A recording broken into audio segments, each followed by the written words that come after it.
கண்டிப்பாக இது என்னுடைய தவறு தான். நான் இதை ஏற்றுக்கிறேன். நான் ஓடியிருக்கணும். ஆனால் நான் தான் மிஸ் பண்ணி நின்றுட்டேன் அப்படிங்கிற மாதிரி போட்டி வெற்றிக்கு பிறகு இந்தியாவோட கேப்டன் பார்த்தீங்கன்னா ரோஹித் சர்மா ரன் அவுட்டை பற்றி பேசியிருக்காருங்க. ரோஹித் சர்மா செம்மையாகவே ப்ளே பண்ணிட்டு இருந்தார். ஆனால் திடீர்னு ரன் அவுட் ஆகியிருப்பார். அதுக்கு முக்கிய காரணமாக இருந்தவர் என்னோட சுப்மன் கில் தான். அதை எப்படி ரன் அவுட் ஆனார் தெளிவாக எக்ஸ்பிளைனும் பண்ணியிருக்காரு. அவர் சாரியும் கேட்டிருக்காருங்க. இந்தியா இந்த போட்டியில் ஒரு அபார வெற்றி அடைஞ்சிட்டாங்க. ஒரு கட்டத்தில் போட்டி நடக்குமா நடக்காதா அப்படின்ட்டு எல்லாருமே யோசிக்க வச்சாங்க. ஏன்னா அந்தளவுக்கு இன்றைக்கி தர்மசாலா மைதானத்தில் ஒரு மிகப்பெரிய மழை பெஞ்சிருந்துச்சு. மழை வந்திருந்தாலும் எப்படியாவது மேட்ச் ஸ்டார்ட் பண்ணுங்க, கொஞ்சம் ஓவராச்சும் ப்ளே பண்ணுறோம் அப்படிங்கிற மாதிரி இன்றைக்கி மேட்ச் லைட்டாக ஸ்டார்ட் பண்ணியிருந்தாங்க. என்ன நடந்துச்சு, முக்கியமாக இந்த ஒரு போட்டியில் மிகப்பெரிய ஒரு சம்பவம் நடந்திருக்கு. என்னன்னு பார்த்துடலாம். வீடியோவை ஸ்கிப் பண்ணாமல் பாருங்கள். அப்போ தான் சொல்ல வர கருத்தும் தெரியும். முக்கியமாக ரோஹித் சர்மாவை பற்றி ஒரு சில வார்த்தைகள் பார்த்தீங்கன்னா நம்மளோட வெற்றிக்கு பிறகு இந்தியாவோட கேப்டன் பேசியிருக்காரு. நம்ம சேனல் கேட்சி புதுசாக சப்ஸ்கிரைப் மட்டும் பண்ணிக்கோங்க. அப்படி பண்ணுறீங்க அப்படின்னா பக்கத்தில் இருக்க பெல் ஐகானோட நோட்டீஸ் வரும். நிறைய பேர் சப்ஸ்கிரைப் பண்ணாமல் பார்த்துட்டு சப்ஸ்கிரைப் பண்ணிட்டு பாருங்கள். நிறைய பேர் லைக் பண்ணாமல் பார்த்துட்டீங்க, லைக் பண்ணிட்டு பாருங்கள். நீங்கள் பண்ணுற ஒவ்வொரு லைக்கும் எனக்கு மிகப்பெரிய மோட்டிவேஷன் இருக்கும். லைக் பண்ணிட்டு பாருங்கள். இன்றைக்கி இந்தியாவோட முதல் போட்டி டெஸ்ட் போட்டியில் இந்தியா அபாரமாக வெற்றி பெற்றாங்க. கிட்டத்தட்ட 3 நாள்லேயே இந்தியா வெற்றி பெற்று குறிப்பாக இன்னிங்ஸ் வெற்றி இந்தியா அடைஞ்சிருந்தாங்க. அதை தொடர்ந்து இன்றைக்கி முதல் ஒரு நாள் போட்டி தர்மசாலா மைதானத்தில் ஸ்டார்ட் பண்ணியிருந்தாங்க. தொடக்கத்தில் இப்போ டாஸ் ஆலே போனால் மேட்ச் ஸ்டார்ட் பண்ண முடியல. ஏன்னா டாஸே போடாமல் மழை அந்தளவுக்கு விட்டு பெஞ்சிருந்துச்சு. ஒரு கட்டத்தில் மழை நிற்கவே இல்லை. தொடர்ந்து பார்த்தா கிட்டத்தட்ட ஒரு 5 மணி நேரம் மழை பெஞ்சிட்டே இருந்துச்சு. கிட்டத்தட்ட பார்த்தா ஒரு 11 மணிலேருந்து ஒரு 5 மணி வரையும் மழை பெஞ்சிட்டே தான் இருந்துச்சு இந்தியா டைமுக்கு. அதுக்கப்புறம் மழை விட்ட காரணத்தினால ஒரு ஸ்டார்டேஜ் ஓவராக ஸ்டார்ட் பண்ணாங்க. ஒரு 25 ஓவர் மட்டும் ப்ளே பண்ணாங்க அப்படிங்கிற மாதிரி அம்பையர்ஸ் எல்லாம் முடிவு பண்ணி இந்த ஒரு போட்டியை ஜஸ்ட் T20 போல் ஸ்டார்ட் பண்ணாங்க. தொடக்கத்தில் டாஸை வெற்றி பெற்ற இந்தியா முதல்ல பேட்டிங் பண்ணுறோம் அப்படிங்கிற மாதிரி சுப்மன் கில் தெரிவிச்சிருந்தார். அதுக்கேற்ற போல் முதல்ல களமிறங்கியிருந்தாங்க. இப்ராஹிம் மற்றும் நம்மளோட குர்பாஸ் 2 பேர் நல்ல ஒரு பேட்டிங் வெளிப்படுத்துவாங்க அப்படின்னு பார்த்தோம். ஆனால் முதல் ஓவரில் நம்மளோட குர்னூர் போட்ட பந்து வீச்சில் இப்ராஹிம் அவுட் ஆகிறாரு. அதன் பிறகு வந்த பேட்ஸ்மேன் யாருமே சரியாக ப்ளே பண்ணல. முக்கியமாக குர்பாஸ் இருக்கார் இல்லையா, இன்றைக்கி செம்மையாக ப்ளே பண்ணாருங்க. இந்தியா பண்ண ஒரு மிகப்பெரிய ஒரு தவறு அந்த இடத்துல. கண்டிப்பாக 194 ரன் அடித்தாங்க அப்படின்னா அதுக்கு முக்கிய காரணம் என்னோட குர்பாஸ் தான்.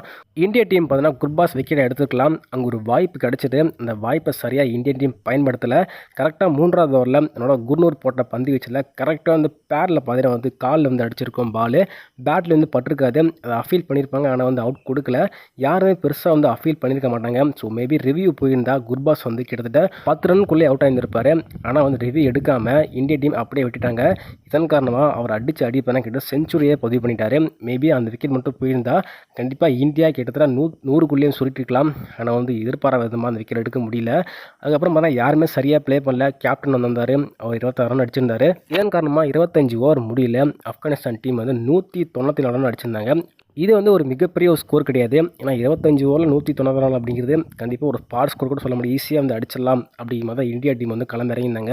195 அடித்தா இந்தியாவுக்கு வெற்றி அப்படிங்கிற மாதிரி ரோஹித் சர்மா மற்றும் நம்மளோட சுப்மன் கில் களமிறங்கியிருந்தாங்க. தொடக்கத்தில் ரோஹித் சர்மா மற்றும் சுப்மன் கில் 2 பேரும் நல்ல ஒரு அதிரடியாக ஒரு பார்ட்னர்ஷிப் போட்டு பவுலர்ஸாக செம்மையாக தனி காட்டிருந்தாங்க. நல்லா போயிட்டு இருந்த நேரத்தில் திடீர்னு ரோஹித் சர்மா ரன் அவுட் ஆகிறாரு. கண்டிப்பாக இது என்னோட தவறு தான் அப்படிங்கிற மாதிரி போட்டிக்கு பிறகு சுப்மன் கில்லே பேசியிருப்பாருங்க. நல்லா தெளிவாகவே பார்த்துருப்பீங்க. கண்டிப்பாக ரோஹித் சர்மா ரன் கால் பண்ணியிருந்தார்.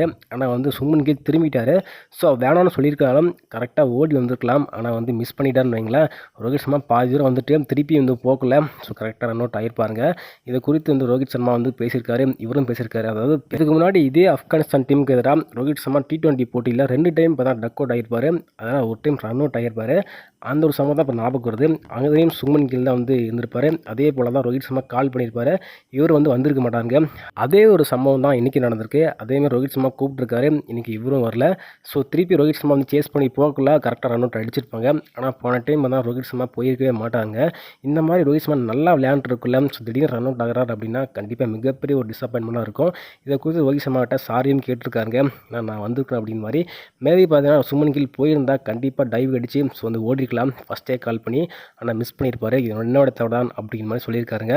இன்றைக்கி இந்தியாவோட பவுலிங் செம்மையாக போட்டிருந்தாங்க. முக்கியமாக இன்றைக்கி 2 பவுலர் செம்மையாக போட்டிருந்தாங்க. குர்னூர் பிரார் மற்றும் ஹர்ஷ் துபே 2 பேரும் செம்மையாகவே போட்டிருந்தாங்க. 2 பேரும் தலா 3 விக்கெட் இருந்தாங்க. இதன் காரணமாக இந்தியா ஈஸியாக சுருட்டிட்டாங்கன்னு சொல்லலாம். இந்தியா பின்னாடி சேசிங் பண்ணிட்டாங்க.